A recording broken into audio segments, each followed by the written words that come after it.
My name is Veronica Clark. I am she, her, hers. Well, I am fortunate enough to be a retired professional, so now I am a grandma, a mother, and a wife. I think I identify primarily as a mother and now a grandmother because my children have children. It's really my focus. And I think primarily because of when my children were young, I was very busy, doing a 9 to 5, working in the professional world. So I did as much as I could. And I did a lot. I mean, don't get me wrong, my children weren't cheated in any kind of way, but I feel like I have a lot more energy and time to invest in my children and my grandchildren, and I do it and I'm having a ball. And my husband says he'll never retire, so I got to keep myself busy. I think the work that I do that drives me is my family. I want to make sure that we're leaving something better for my children and my children's children and my children's children's children. It's all about the future. So we have to do as much as we can to make sure there's something left for them. My community work is primarily invested in my family and making sure that they're productive citizens of the world. But I also do teach yoga. And it's funny, I'm getting back into teaching. I hadn't taught in a while since COVID, but I'm getting back to it, and I'm teaching with seniors, which is awesome because as a senior myself, it's so important for us to keep moving. There's a lot that we have to still share with our friends, family, and loved ones, but if you can't get up out of a chair, it doesn't much matter. So that's the way that I contribute. What does reproductive justice mean to me? It is about me and mine having a choice with what to do or not do with their bodies. Nobody has an opinion about that as far as I'm concerned. Nobody has a decision to make as far as I'm concerned. It's me and my body and whatever I choose. That's what it means. I think it's important for larger society to understand that it's not just healthcare. It impacts so many things, but people don't think about it because it's never spoken about. And people don't take the time to educate themselves unless it's something that touches them personally. So if their sister, their brother, their niece or nephew, whatever, if it didn't touch them, they can only think about it in a very narrow way because it's never touched them. And a lot of people are not curious. They don't want to know. I think the pillars that are very important that we're totally lacking, or seriously lacking, I should say, first off is respect. We need to respect one another. I don't have to agree with what you want to do, but I do need to respect it. And even if you don't agree with what I'm doing, as long as I'm not harming you and any other person that's an adult, it's my choice. So I think it starts with respect, mutually. I think it's a component of love in there. I think that's a very important aspect. I think another component is making sure we provide healthy community. Some of these communities, there's so much lacking, whether we're talking about food deserts or being able to get guns and liquor at the drop of a hat. So there's so many things that go into that. So healthy environment, healthy food, love, and mutual respect. I think if we had those type of things that were pillars that were required to grow our society, I think we'd see a huge difference. I think one of the major things in order to see the future of reproductive justice is somehow if we could just take judgment out somehow. But people feel like they have the right for their judgment to make a decision about me and mine. And I think if there was some kind of way to, I don't know how, I mean, that's the challenge, right? That's how do we do that? But if we could somehow get judgment taken out of it and just let people do what it is they need to do for themselves, I think that would be a huge start. Not the end all, but it would be a huge start. I think the largest barrier for communities that are marginalized is first access, education, and support.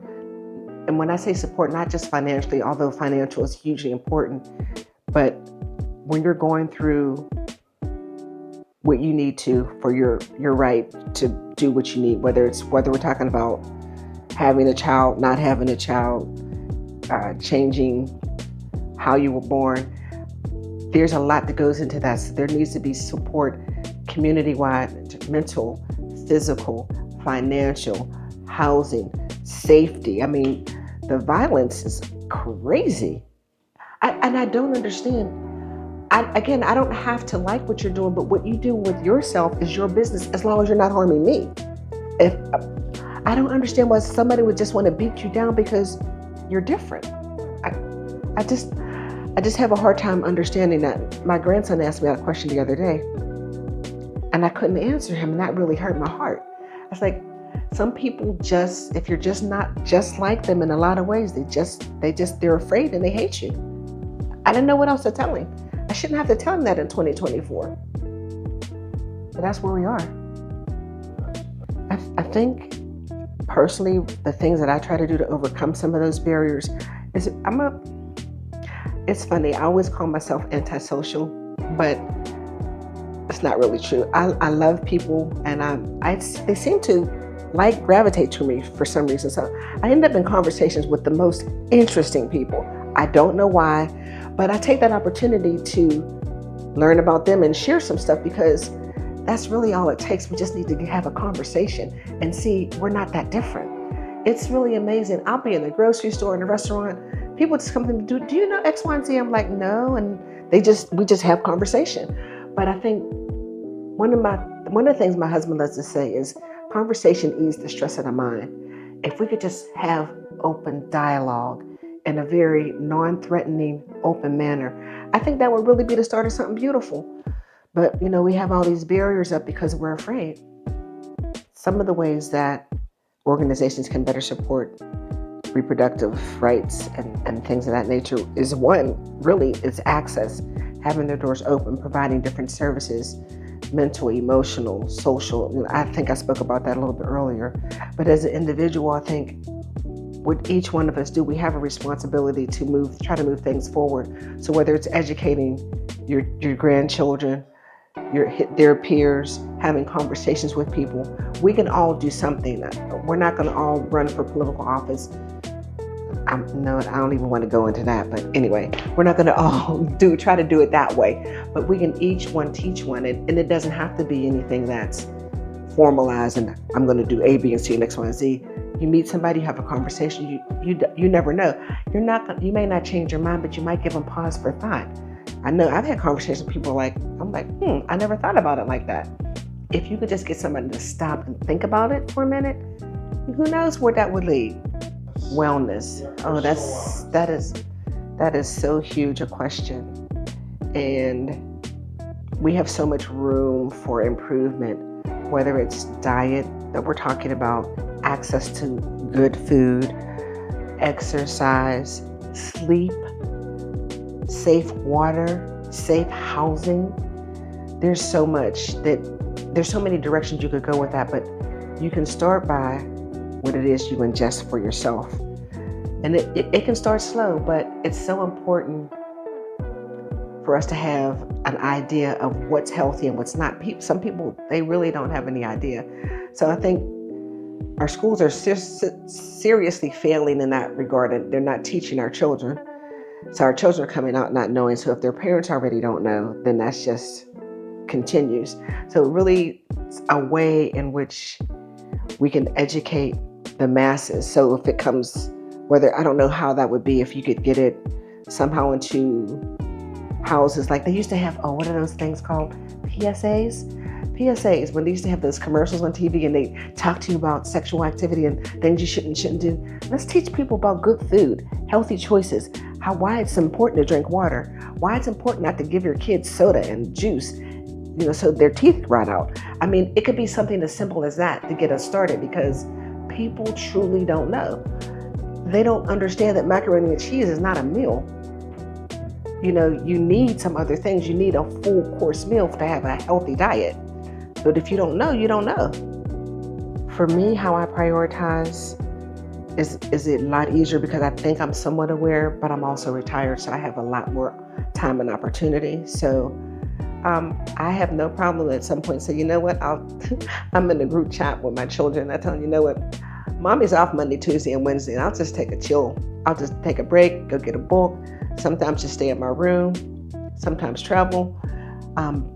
But you have to be in tune with yourself to know, first of all, that you're tired, whether it's mental or physical, so that you can take the break. Because if you don't recognize that you're tired, you're going to keep going, because that's what we do, because we have to survive.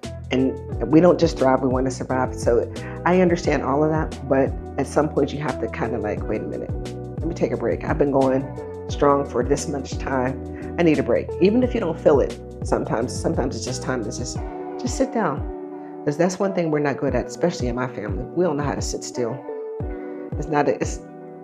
There's a positive side to it, but there's another side where you have to be able to just sit still and just be.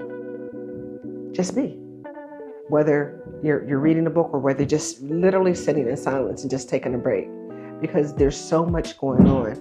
And I know for me, I'm always pouring into my family and into my community. So sometimes you just got to take a breath, take a step back. So I'm just going to do me for a couple of days or for a minute or for a couple hours. Sometimes it could just be an hour break, but you have to consciously do it or it'll never happen. I think the key to balancing the work that you do with your own self-care is scheduling. Whether you schedule it weekly, bi-weekly, monthly, you have to schedule me time. You got to schedule personal time so you can check out and just check in with yourself. Because the work that we're doing and the work that a lot of these women in this cohort that I'm working with is some serious work, serious hard work. If they don't pace themselves, they're going to burn out. So it's very important to take that chill, just like, I'm going to take a break. So even if it's something as simple as scheduling a half an hour a day, walk away from everything, go take a walk, lay down, listen to some meditative music. But you got to do something or you're going to burn yourself out. I think, honestly, my one call to action was do something. Do something. You think that this thing is going in the wrong direction? What are you going to do about it? Do something. It doesn't have to be big. Do something. Otherwise, what's the purpose? All right. Peace out.